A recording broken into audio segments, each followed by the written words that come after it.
Welcome to the Tim Runs His Mouth podcast. I'm Tim Young, joining you this week. I went to record last week, and it turns out when you go to interview 98-year-olds, and we have this great interview, by the way. It's a 98-year-old World War II veteran that we did an interview with.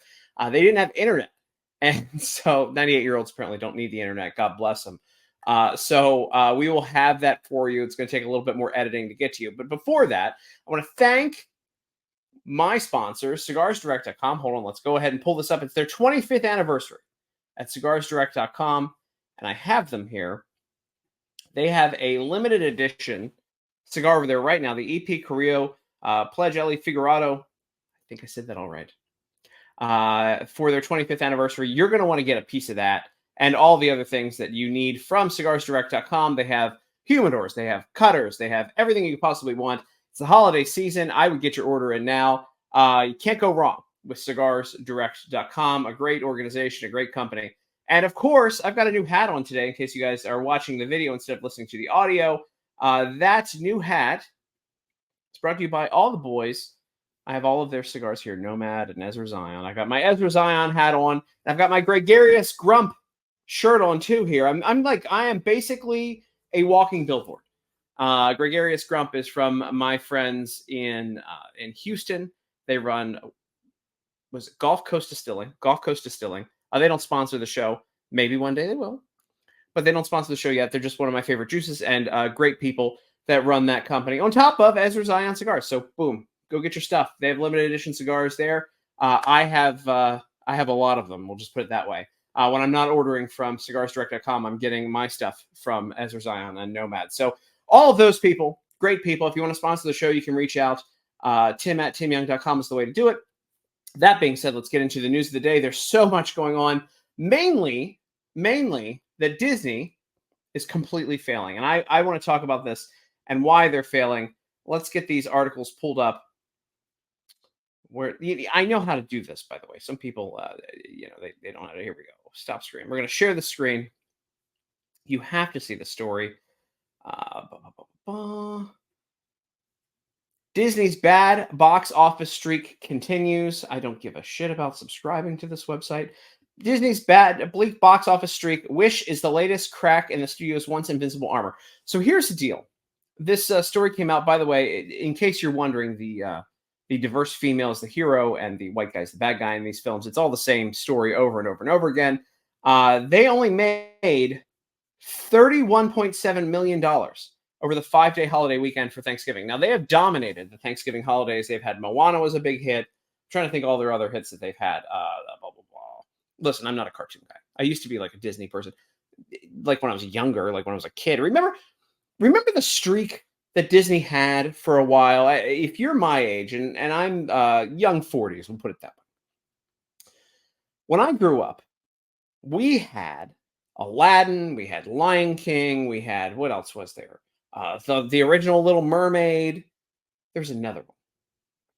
What were they? They were big. Like every other year, there was this crazy Disney cartoon, Beauty and the Beast, that kids loved. They were original stories. Well, not necessarily original, but they were adaptations of decent stories, and they weren't woke, and they weren't pushing an agenda, and there was nothing to worry about when parents took their kids to the theater to see these. They had great music. It was a whole to-do.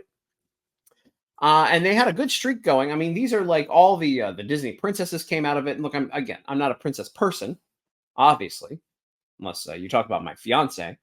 She's the princess that's around here. Trust me about that one. But those were original stories with great concepts, great music, and they didn't push any kind of crazy agenda. Parents could trust taking their kids to these films. Now they can't, and justifiably so. So here is Disney with this new story, Wish, only making $31.7 million. Now, in order to break even on this film, they're going to need to make somewhere around, I think, $500 or $600 million. It ain't going to happen. It isn't going to happen. Disney is dying. Parents don't trust Disney anymore. They've grown to love in the name of wokeness, and it's catching up to them. It's catching up to them, whether it be Marvel films, whether it be Indiana Jones. They blew Indiana Jones. They killed They've absolutely destroyed Star Wars. You know, they emasculated Indiana Jones. They killed Star Wars, which they keep beating the hell out of. Now they've killed Marvel, which, by the way, the Marvel movies were great until after Endgame, and they just started flailing, it seemed like. And now everything is woke. The Marvels movie, I think I've discussed this on this podcast, that bombed. They have not had a successful film in a very long time, and this Wish film is just another one. It's like they ordered the film through Wish itself. This film is another one that's completely bombing. So, I mean, again, what do you expect? And what do these Disney executives expect to happen when they keep doing the same thing? They keep pulling the same lines. Parents don't trust them anymore. People just aren't going to go to these films. They just absolutely aren't going to go to their films anymore. It's not happening. Disney flailing and completely failing. And one of the other stories that came up today that I thought was interesting, one of the wokest of the woke people who they've hired, Taika Waititi, which I don't think that's his real name. I need to look up what his real name is here. Hold on, let's see. What is Taika Waititi's real name? Because it's not that. It is Taika David Cohen. It's David Cohen. So Taika Waititi quoted today, you're going to love this, as saying that he only took the Thor Ragnarok film on because he was poor and it was a great opportunity to feed his kids. He just did it for the money. He just did it for the money. Now, if you're a comic book geek like I am, and I think a lot of people are my age, the Thor character, pretty established, pretty cool. Somebody who we grew up with, somebody who has an established storyline. Again, just a Greek mythology that turned into a comic book. He was part of the Avengers. But this is interesting. He does these interviews, and this is very similar to the actress who has been screwing around with Snow White, saying that, like, you know, she hated the original concept of Snow White. She thinks the movie was creepy and yada yada, mouthing off about that. You've got the stars of Captain Marvel who are totally woke as well, saying that they don't need any men in the films. They're all these ultra feminists. Nobody wants to go see these films. This guy, if you want to know why Thor became kind of gay, kind of lame, the storylines were stupid, they were goofy, they took him from this tough character to a comedic weenie, it's because this guy had no interest in doing the films and he just did whatever with them. And here he is saying it, and I'll pull the quotes here. He's asked about it. You know what? I had no interest in doing one of those films, Waititi said. It wasn't on my plan for my career as an auteur, but I was poor and I just had a second child, and I thought, you know what? This will be a great opportunity to feed these children. And Thor, let's face it, it was probably the least popular franchise, he continued. I never read Thor comics as a kid. This is somebody who is taking the directorial lead, the auteur, taking the directorial lead for a film, Thor. He has no interest in him. He thought it sucked. Here you go, ready? I never read Thor comics as a kid. That was the comic I'd pick up and be like, and I did some research on it. And I read one Thor comic, or 18 pages, or however long they were, and I'm still baffled by this character. I think there was no place left to go with him. I thought, well, they called me in. This is really the bottom of the barrel. These are the people, again, it's not just Taika Waititi or David Cohen. These are the people who Disney has chosen to take over and direct these critical films. It's no wonder they're totally failing. They have zero interest in these films. They have zero interest in producing a good product. They just want to do whatever they want to do. They have a character that is a tough guy, and they turn him into a goofy weenie. And a total, just a waste of a film. They just blow the whole film. So this is what's happening. That Love and Thunder film, by the way, all they did was, if you can suck it up and watch it, and I think a lot of you probably have if you're a comic person, if you can suck it up and watch it, it sucked. I mean, it was awful. They, women empowerment again. They had his love interest from the first movie, Jane Foster. She was suddenly Thor, and they had screaming goats that were annoying. They kept going back to this over and over painful headache of a joke with screaming goats. It was so stupid. And it's all because this guy just needed money. He just did it for the money. He had no interest in Thor. He said he read 18, literally said, again, I just can't get enough of this. He said, I never read Thor comics as a kid. That was a comic I'd pick up and be like, And I did some research on it, and I read one of the Thor comics, or 18 pages, or however long they are. I'm still baffled by this character. That's all the research this guy did.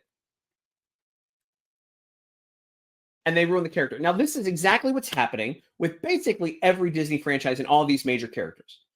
I couldn't even, but I didn't even bother to watch the Indiana Jones film because I saw enough of the women empowerment from it. I heard enough from other reviewers.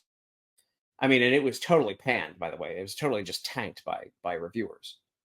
They emasculate Indiana Jones in it. They try to elevate this new woman to take over the reins or whatever. Total waste of time. I don't know why they even bothered to make the film other than to kill the character. Same thing with Star Wars. You have all these great characters. You have all these great storylines that were created throughout time. And Disney is just murdering them. And why? In the name of wokeness and money. And they are losing hundreds of millions of dollars in every one of these films. And they're doing nothing about it. Now, South Park, it came out about this Marvel's film, and I may have covered this before, but if I haven't, this is so important to point out. South Park, in their special, showing how they replace every male character with a diverse woman who's gay, the line is "make them gay and lame." When that South Park episode came out, apparently, allegedly, it is rumored that Disney went back and Marvel Studios and took out a scene where Captain Marvel discussed having a lesbian relationship with Valkyrie, which is another character in the Thor films. Strong woman character while he's a goof. So they actually went back and took it out because South Park was so influential. And they said, and South Park's line over and over again, Cartman kept saying in that episode, take out the man, replace it with a woman, make her lame and gay. And apparently that got to the Marvel executives and the Disney executives, and they deleted a scene where Captain Marvel said that she was gay. That's how bad it's getting. They know that they're up against a wall now, and they know that they're losing. I mean, they are absolutely losing hundreds of millions of dollars. It is a disservice to their investors. It's a disservice to their fans. It's a disservice to everyone, basically in the film industry, that they continue on this path. But they're going to do it because it's not about making money for them. It's about being woke. It's about running their social justice, their DEI, their CRT agendas, everything that they want to do, all this wokeness. They're going to destroy franchises. They're going to destroy their own brand. They're going to destroy their own studio. They're going to cost themselves, and they've already cost themselves, I believe, well over $1 billion by creating these bomb films instead of just making a quality film. Again, how do you go from a decade where you had Little Mermaid, the original, Beauty and the Beast, again, these animated films, Aladdin, and The Lion King, 4 hits in a row. Mulan was even a hit. What was the one? Pocahontas. That was a hit. Not about Elizabeth Warren, but about the Native American woman. They literally had 6 animated films in a row. Some did better, some did worse. That were hits that are now classic in Disney lore in their animated collection. You had that, then you had Toy Story as well, and everything is just bombing from this point forward. A couple of years ago, they decided they're going to go anti-Trump. They're going to go full in on CRT and DEI and everything else, and wokeness and gayness and everything else. They're pandering to everything at the cost of hundreds of millions of dollars every film. And it's not going to stop. It's absolutely not going to stop. But now we see that they even hired people who don't care. Again, this is what's happening with the current Snow White franchise. They hire an actress who only cares about herself, doesn't care about the story or the lore or anything else that's going on, and has just totally shit on the film. It's the same thing they did with Taika Waititi, David Cohen. Who knew that was his name? They don't care. And they think for some reason that the woke crowd is going to show up and pay their bills. It's not going to happen. They're hitting record lows. They're losing money on Disney Plus. By the way, there was an offer the other day. Apparently, Disney Plus is $2 a month for a year to try to get subscribers back. That's where they are now. That is where Disney is now. They are in the pits, probably the worst this studio has been in a very, very long time. But it's not just them. It's not just them. So here's another. Apparently as well, and I have to find this article. Not just are they bombing with all of their current projects. But the new Captain America 4, Brave New World, has been delayed. Now, I'm going to pull up the Entertainment Weekly article on this. The Captain America film, let's get this up here. Captain America Brave New World and Blade will see considerable delays as each has been pushed back 9 months. Brave New World, starring Anthony Mackie and Harrison Ford, has moved to February 14th, 2025. Now, the reason that this has been pushed is because it was screened by a test audience and came back so bad. People hated it. It's so political. People said it's unwatchably bad. And they are now reshooting parts of the film. But it's not just a couple of reshoots. It is 5 months of reshoots. They're going to do 5 months of reshoots for Captain America 4. That's basically the time that it takes to film an entire film. They're redoing the entire film because it is so bad. The same thing happened with the Captain Marvel, the Marvels movie. Apparently, they've gone so political. And by the way, if you saw Winter Soldier, Falcon and the Winter Soldier, the Disney Plus series, if you watched any bit of that, the very last scene, I recommend you go look it up. I don't want to get panned on any of the like YouTube or wherever this is posted by putting up copyrighted material. But the very last scene with Anthony Mackie, when he flies in as Captain America, he gives a lecture to white politicians and bankers about how they're racist. So I can only imagine that the Captain America 4 Brave New World is 3 hours of the same. And test audiences hated it. Now, they're saying that they're just reshooting the action scenes. I don't believe that. I think that this is another situation where Disney realizes it's screw the pooch. And they're about to lose a few $100 million more. So, again, Disney Marvel, if you are a fan of the Marvel films, it's over. It's over for these Marvel films. It's over for Marvel Studios. It's over for Disney. But it's not just them. Because apparently, and I'm going to pull this up. I can't get over this, by the way, how terrible all of this is. But where are we at? Aquaman 2. Apparently, the ticket sales for Aquaman 2 are now bombing worse than the Marvels. This is another billion-dollar franchise. Captain Marvel, the first movie, made almost $1 billion. This one, total flop. Aquaman 1 made almost $1 billion. This one, again, a total flop. People aren't going to movies anymore. People don't want to see the wokeness. People are sick of it. But apparently now, this film is set to lose hundreds of millions of dollars. I think the time of superheroes, where we could have really captured, and I think a lot of people were excited to spend money on superhero movies. I certainly was. A lot of my friends definitely were. It's not happening anymore. People are tired of the woke messaging. People are tired of the SJW stuff. They're tired of the emasculation of like strong male figures. They're tired of everything is racist and the white guy's the bad guy and all of this stuff. Again, over and over again. It's the same thing over and over and over and over again. People are sick of it and they're not turning out and they're voting with their dollars and they're going home. Either parents are afraid of taking their kids to the film and getting some sort of backwards messaging, or people are just sick of these stories in general. But that's where we are. The Aquaman franchise is going to die. All of our superhero movies, they're done. Again, there were lots of films that came out from the DC universe and the Marvel universe. Ever since basically 2020, everything is bombed. And it's because of the messaging. I don't know how people aren't waking up to this. I don't know how these major media executives aren't waking up to it, other than they are in their own bubbles. They have a lot of yes men around them.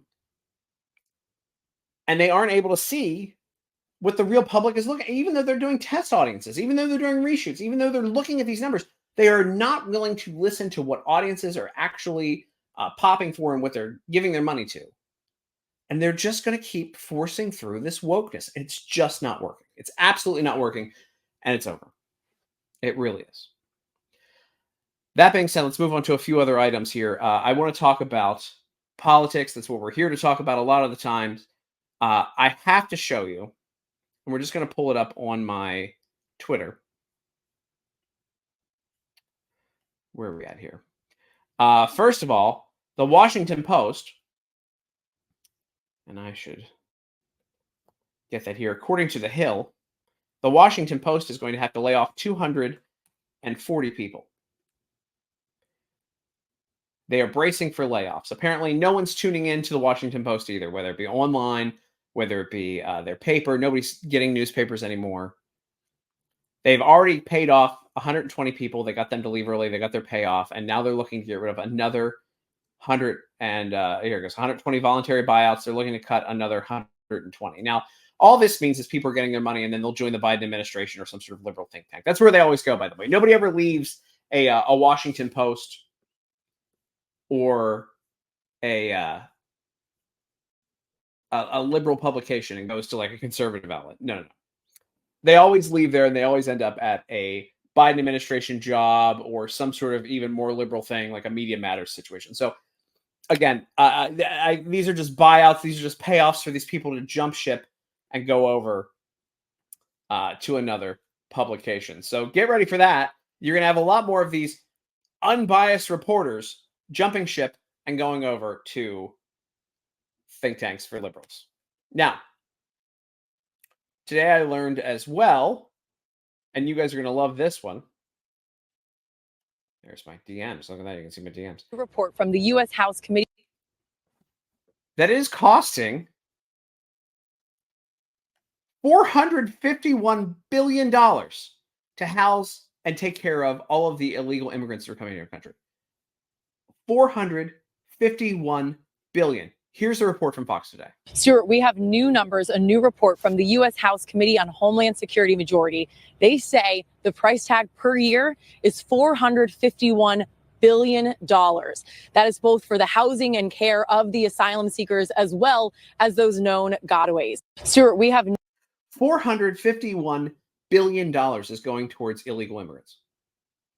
$451 billion because we have a wide open southern border. Now, according to the Biden administration, nothing's wide open. Although CNN just went down to the border and they were able to witness hundreds of people crossing the border. They were shocked. Oh, wait, the border wasn't open. They've said that this open border thing is just a lie. It's just a lie from Republicans. But it's not. It's absolutely not. And now it's catching up to everyone to the tune of $451 billion. I believe that's $2,800 per taxpayer per person. What could that money be going towards instead of that? Think about that for a second. $451 billion. But hey, that's okay. According to the Biden administration, everything is perfect. Everything is fine. Everything is great. I mean, maybe they should go talk to their friends at CBS or run a fact check or have somebody hunt them down. Because according to CBS today, Americans need an extra $11,400 to afford their basic needs over the past year. We'll go down here to the article. The typical American household must spend an additional $11,434 annually just to maintain the same standard of living they enjoyed in January of 2021, right before inflation soared to 40-year highs, according to recent analysis of government data. So, we were told inflation was going to be temporary. Remember, the media ran cover for this. Inflation was going to be temporary. We weren't going to see these numbers shoot up. It was just going to go away. It's still here. Then the Biden administration says that the numbers are going down. Inflation's getting better. No, it's not. It's not getting better. $11,400 today to live the same standard of living that people had 2 years ago. Now, even at a minimum wage, and I want to run the calculations on this. At a minimum wage job, say you're making $15 an hour. That is 760 hours. Or in case you're wondering, we're going to run those numbers. That's 19 extra weeks that people have to work. So if you're making minimum wage, in order to live the same standard of living that you lived in January of 2021 under the Biden administration, you have to work an extra 19 weeks. 19 weeks.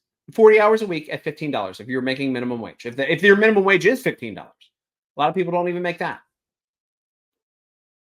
The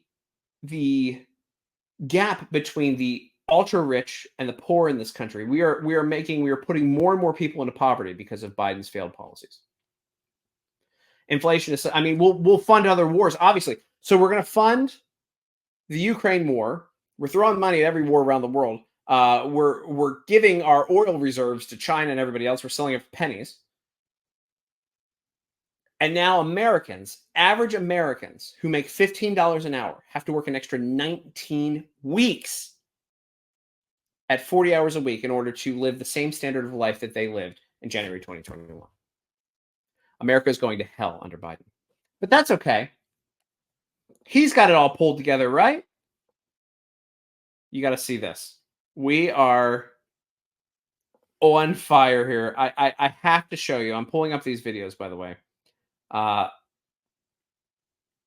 Joe Biden, he's blaming the right people, let me tell you. Because today he did an interview. Is this the right one? It is. Today he's speaking, and he's blaming, well, Congressman Trump. Instead of cutting them, or like Congressman Trump and both. I don't know if you've ever heard Congressman Trump before, but apparently he's out there. He's doing a lot of bad stuff against Biden. Instead of cutting them, or like Congressman Trump and both were wanting to do. Well, let's play that again. Instead of cutting them, or like Congressman Trump and both were wanting to do. I have no idea what he's trying to say. He has no idea what he's trying to say. His people have no idea what he's trying to say. This is your president of the United States, Joe Biden, has no clue what's going on. He's blaming Congressman Trump now. Blaming Congressman Trump. I just can't even. But that's okay. That's okay. Where does America go from here? That's my question. So all of your media agencies, I'm surprised, by the way, that CBS covered the $11,400 difference, which is, again, 19 weeks at $15 an hour. But where do normal Americans, where do average Americans go? And God bless y'all for working hard out there and still living the American dream and working your best. Where does an average American go from this point? What do they do to make ends meet? They just aren't. They're going into debt. They can't live the same level of standard of life that they had years ago. That means you're cutting back on food. You're getting crappier food. You can't afford your electric bill. Christmas is going to suck. There's so many problems that average Americans have. But again, these people in their bubbles, they don't care. $451 billion going to illegal immigration. Billions going to wars around the world. And inflation at an all-time high. People cannot afford to live anymore in this country. Well, you can if you're getting handouts from the government. So maybe it's best for people who who are feeling inflation, who have to spend that extra money to live that same level, that standard of life that they had in January 2021. Maybe it's best for them to just go into Mexico and illegally cross the border back. Renounce their American citizenship and come back as an illegal immigrant. You'd be better off. That's where we are in this country right now. We're in a really, really bad situation. But hey, I don't know where to go from there. I really don't. I'd recommend that you guys grab a drink if you have it. I'm in my bourbon room right now. As you can see behind me, I've got my old granddad. I've got my my E.H. Taylor, the Taylor Castle there. I've got the old Forester lamp next to me. And you can see I have to grab a drink to deal with things. And I have to grab a cigar as well to just relax and blow off a little bit of steam at the end of the day. And I, of course, go to cigarsdirect.com to get it, or Ezra Zion to get it. But cigarsdirect.com sponsor the show. If you want to go over to their website, Cigars Direct, again, they have their 25th anniversary sticks right now. I'm going to show you again. Their 25th anniversary cigar, the EP Carrillo, Pledge, Ellie Figurado. These are going to be ultra limited. You're going to want to get your hands on them. Everything over there. They have everything you could possibly want. And if not, if you don't want to just go there, you want to get some other things. Direct.com, again, a great sponsor of the show. You can also go to Ezra Zion Cigars, where they have their limited edition Nomad cigars. You get on their email list. You get limited edition drops. It's a couple of bucks a cigar. A great deal, by the way, from Ezra Zion as well. And you can go get my friend's juice at Gregarious Grump, West Coast, Gulf Coast Distilling in Houston, Texas. My friend down there runs that, a great place. And I just want to thank everybody for tuning in. I hope you had a good Thanksgiving. It's been a hell of a week, man. It's been a hell of a week. It's been a hell of a time. I'm kind of just glad in the middle of everything that's going on that Disney's failing and that these millionaires and billionaires that run these propaganda machines for the left, that their machines are collapsing around them. We'll see if things change. I don't think they will. I don't believe they will. I don't believe people will change things to improve our entertainment. So if you have any ideas of where to go to get entertaining things other than this podcast when you're not hanging out with me, give me a heads up. I'm excited to see what's coming. But right now, I'm not trusting anything from Star Wars, Marvel, Disney, DC, basically any movie studio. Nothing good's coming. So your best bet to blow off some steam is really to go get a cigar from cigarsdirect.com or grab something nice from one of your favorite liquor stores. By the way, I have to give a shout out to my friends over at BK Miller in Maryland. They're great friends of mine. This is a barrel pick of their Blantons. They didn't just give me a bottle of Blantons. They got their barrel pick in. I'm sure it's already sold out, but that's a great place to get liquor over at BK Miller in Clinton, Maryland. Great people. And I want to thank them. I paid for that, by the way. I don't take freebies, folks. A great place, great guys. Again, BK Miller, Gulf Coast Distilling, Ezra Zion Nomad, and our sponsor of the show today, cigarsdirect.com. Go take a break. I know it's been a crazy week. It's not going to get any better anytime soon. Get ready. There's a lot coming down the pipe. We're not at the bottom of the barrel yet. But when we get there, hopefully we'll elect someone that can turn this all around. Hopefully. If not, I'm looking at a wall of bourbon right now that I can just drown my sorrows. Maybe I'll have to sell it because the inflation is so bad that I have to pay more to live the normal standard of life that I was used to. Anyway, God bless you guys. Thanks for watching this week. It's the Tim Runs His Mouth podcast. Go follow me at Tim Runs His Mouth. Go to American Greatness. All the great articles over there. And again, I want to thank our sponsors, cigarsdirect.com, for their help on the show. Again, it's Tim Young, American Greatness. You guys tune in every week, and we'll talk soon.